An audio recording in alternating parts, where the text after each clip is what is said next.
The Tall Boy Experience. Hi, I'm Kenny Copeland. And I'm Michael Nash. And I'm Makita Francisco. And we are Royce.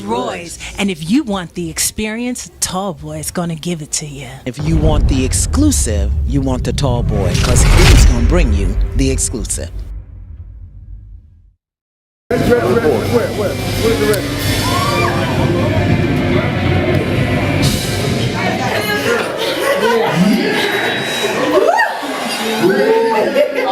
Thank you, King. This is how. And the people of God said. Oh, so you gonna join in with me?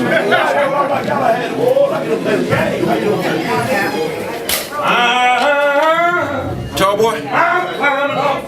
I'm short boy.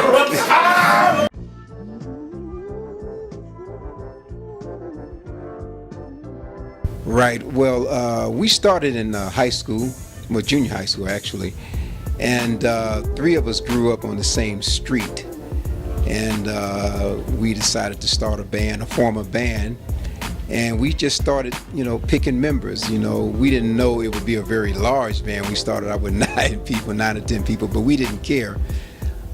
So we just kind of handpicked everybody, with word of mouth. Michael Nash went to a certain school. We found out about him. Then we just one at a time until we formed the band. And once we got the band, we started, just coming up with songs, playing around town, and that's how we kind of formed the group Rolls Royce.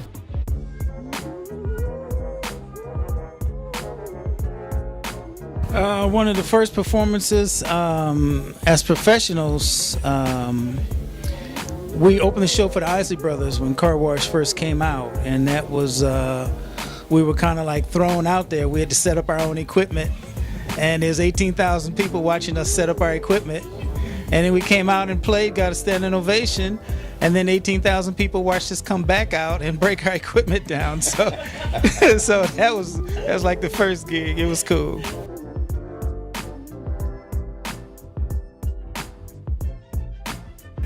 Norman Whitfield was asked right after he left Motown. He was asked by Michael Schultz, who's the director at Universal Studios. He asked Norman if he would score the music for a Richard Pryor film. And Norman would look at the dailies, the scenes that they would shoot. And when they get to the studio, he would take it home, write a song, come back, and we would record it. Kenny Copeland right here saying, "I Want to Get Next to You," the famous scene with the guy with the afro going in the cafe for the pretty girl. That's Kenny's voice. He can tell you about that. Yeah, that sound, as you can see on the show, I'm a trumpet player. I was a trumpet player before I even thought about singing, but Norman would listen to me toot a little bit, He said, "I kind of noticed something about you, Kenny. You did a little Eddie Kendricks thing here." I said, "Yeah, I can toot a little bit. I'm not great. I'd rather play trumpet." But when the Car Wash LP came out, he said, "Listen, we need, I got a song and we're going to need a male singer." He said, "Kenny, I'm going to need you to do this." I said, that's fine, as long as I can go back to playing my trumpet. That's all I really cared about, right? So anyway, Norman took me in the studio, and man, when he took me in the studio, when he finished with me, I said, "Listen, if singing is this hard, I'd rather play my trumpet." And he said, "Listen," he said, "just trust me." And sure enough, that song became one of our biggest hits. And then he said, "Kenny, you are no longer just a trumpet player. You are now a singer." And that's kind of how that came about.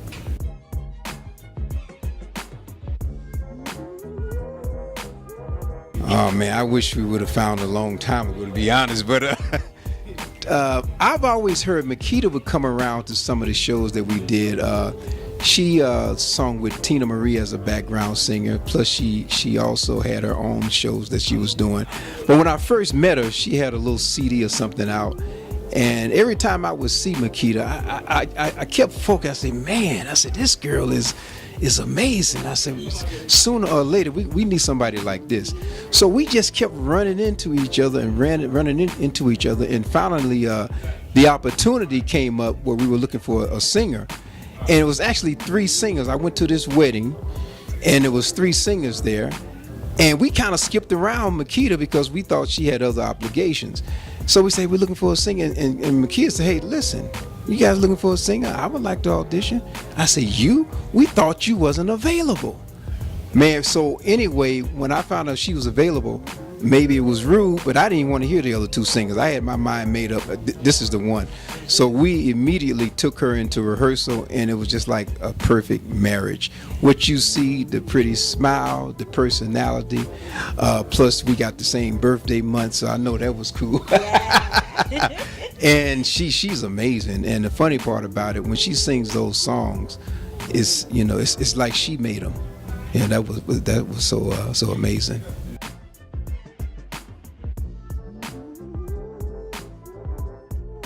You know, I do my best to honor what they did before me, to stay true to the production, but they bless me and allow me to be myself.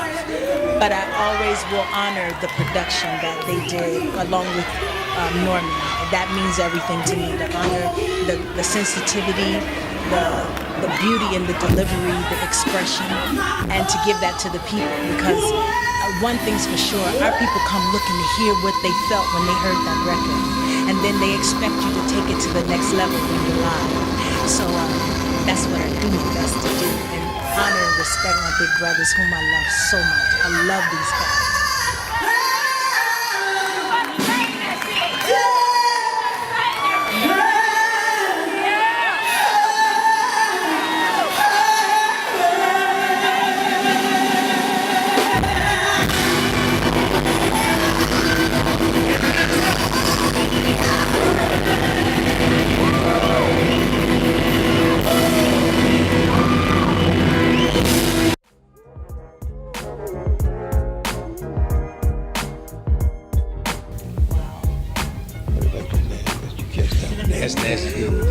Well, let's see. We work with just about everybody. Living now, there's some youngsters I respect. I like John Legend, where he's coming from, and the tone of Jaheim. Yeah, Jaheim. His voice just goes through me. I mean, I'd like to work with him. As far as older guys, Ronald Isley would be the one. Ronald Isley was like, when he would say something, it was like an encyclopedia. He's so heavy and he's done it, you know. Go straight to bed after the show, he would tell us. Don't go out, just go to bed.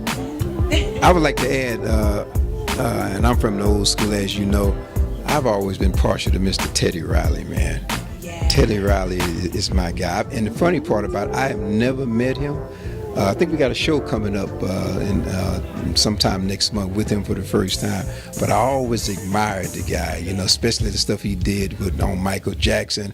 And although I think he doesn't really get his just due, but that's a super talented guy. And also a friend of mine that started out doing something with us, but because of problems we had, is I work with Dr. Dre too. He's another super guy, man. I knew Dre when he lived in an apartment, and that's a super talented guy. You know, I'm still trying to reach out to you, Dre.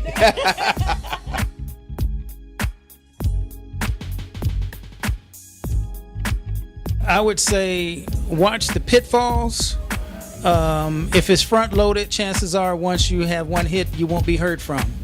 If it's rear loaded, and I'll explain that. If it's rear loaded and you make a mistake, you'll have a chance to learn from it and keep going. Front loaded, they give you some money up front, maybe a 1 album deal.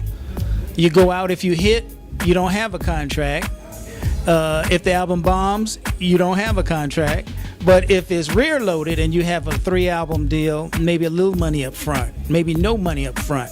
But the first album didn't hit, you learn from it. Second album sold pretty good, you learn from it. Third album hits. You see, so when you get in the game, if you're not inside, you're outside. Educate yourself on the business part, not the music part.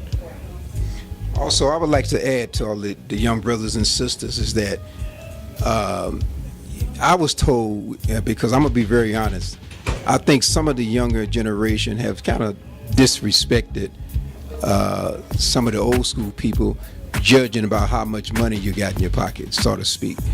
But if you want to be true to the game, as Michael said, there's a reason why they're still playing our songs 30 and 40 years later. See, you can make one of those fly-by-night songs, and that's what, to me, would hurt the record company. See, if you make crazy songs, nobody's going to re-record it. We got several artists that have re-recorded our songs, and these songs are going to be here when we're not here. So if you want longevity, do what's real. You know, if you want short-term success, then just do some fly-by-night song, and give the old school characters a little bit more respect. We may not have 5 or 6 million, but we got some wisdom. And I'm gonna tell you something else. To become 60-something years old, you know, ain't old school. I call that being lucky, because if you're not lucky, you're gonna be gone before then. There it is. And if I may add, I would just say, tell the artists to remember to learn the business and learn how to be your own CEO. It's okay to start out, get a record deal, all of that is wonderful, but you were born to have dominion and own your publishing. Be wise in the business so that you can eat. Even if your record, the next record doesn't sell 1 million, you can still eat. We don't call it publishing, we call it Social Security. Exactly. So just be encouraged and go for your dream. Don't let nobody stop you. Nobody can stop you but you.